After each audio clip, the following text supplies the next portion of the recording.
Wala nga akong magawa today, kaya naman naisipan kong ayusin itong damitan nitong batuta ko. Sobrang gulo na kasi talaga mga mare, kaya naman kailangan na talagang ayusin. Kaya naman for today's video mga mare ay tara samahan niyo ako. Kakatapos ko nga lang pala magtupi nitong mga damit namin, nakakalaba ko lang mga mare. At ilalagay ko na nga sana dito sa kanya-kanya naming damitan. Kaso nga lang sobrang gulo na nga itong damitan nitong batuta ko. Wala na nga space na mapaglagyan, kaya naman naisipan kong ayusin na nga lang at tupiin na nga lang ulit itong kanyang mga damit. Sobrang dami na kasi itong mga damit niya mga mare, kaya naman wala na nga talaga akong mapaglagyan. Hindi ko na nga namalayan na sa sobrang mind ko ng mind sa may Facebook ay ganito na pala kadami yung mga na-mind ko. Di ko nga rin alam mga mare, pero sobrang addict ko talaga pagdating dito sa mga damit nitong anak ko. Di bali nga lang na wala akong mabili sa sarili ko, basta dito sa anak ko, laban lang. Charis. Tignan nyo naman itong mga damit niya, di ba sobrang dami na, halos di na nga magkasya sa damitan niya. Halos kakadiklater ko nga lang ng mga damit niya nung nakaraan. Pagkatapos ang dami ko na namang nabili ulit. Bale, eto nga pala yung nadiklater kong mga damit ni Kalibo nung nakaraan. At halos isang buong plastic nga niyan, sobrang dami. Sa kanya nga lahat yung damit na yan at hindi na nga magkasya, kaya naman ayan at itatago ko na nga lang. Halos yung iba nga dyan na diniklater ko ay hindi pa nga niya masyadong nasusuot dahil sumikip na. Sa sobrang dami nga kasi ng damit niya ay yung iba nga ay hindi ko na nga napansin, kaya naman hindi niya masyadong nasuot, kaya naman sayang. Ayoko naman ay pamigay itong mga Maria dahil alam nyo naman at baka magkaroon pa nga ulit tayo ng anak.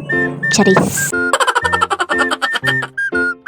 Alam nyo ba mga mare na halos lahat ng damit itong anak ko ay galing nga lang sa ukay-ukay? Mahirap kasi maghanap ng mga damit na pang batang lalaki mga mare, kaya naman sa ukay-ukay ka nga lang makakahanap ng mga gaganda. At ang kinagandaan nga kapag bibili ka sa ukay-ukay mga mare ay wala kang masyadong kaparehas. Hindi naman sa pag-iinarte mga mare, pero ayoko talagang bumili sa mga natitinda lang dyan sa palengke pagkatapos ang dami mong nakakasalubong na magkaparehas kayo ng damit. Mas prefer ko talagang bumili sa ukay-ukay kaysa sa mga brand new dahil alam nyo naman dakilang hampas lupa lang tayo.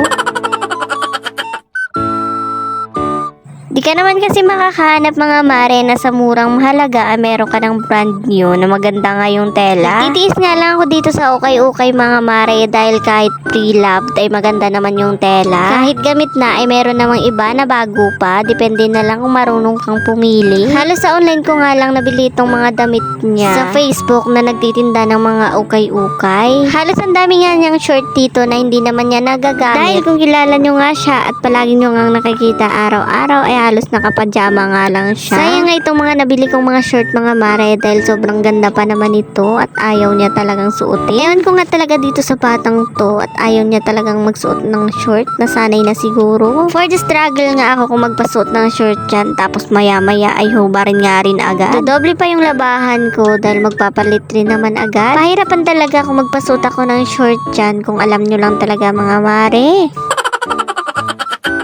Kaya naman itong mga nabili kong mga shirt na to ay hindi pa talaga niya to nasusuot masyado. So eto na nga at tapos ko na nga tupiin itong mga damit niya. At ilalagay ko na nga dito sa kanyang lagayan. Meron pa nga akong mga damit na binili dito sa kanya at hindi pa talaga kasya sa kanya, kaya naman itatago ko na nga lang muna. Di ko nga rin alam dito sa sarili ko kung bakit ko nga to binili, sobrang laki pa nung mga to. Pero okay nga lang din to mga mare, magagamit din naman to. Alam niyo naman na sobrang bilis nga lang din ng panahon at sobrang bilis nga rin sila lumaki, kaya naman magagamit din naman to. At ayan na nga at isa-isa ko na nga rin inilalagay itong mga damit niya dito sa lagayan. Ginawa ko ng lagayan ng damit niya itong trolley ko dahil kung alam nyo nasa baba nga lang to nakalagay dati. Sobrang sikip na kasi dun sa baba namin, kaya naman dinala ko nga dito sa taas, at least magagamit kahit papano. Wala naman ako maisip na ibang ilagay dito kundi ito na nga lang damit ni Kalibo. Sobrang gaan na nga nitong pakiramdam ko mga mare dahil naayos ko na nga itong mga damit niya at sobrang sarap sa mata. Yun lang for today's video. Salamat sa panonood.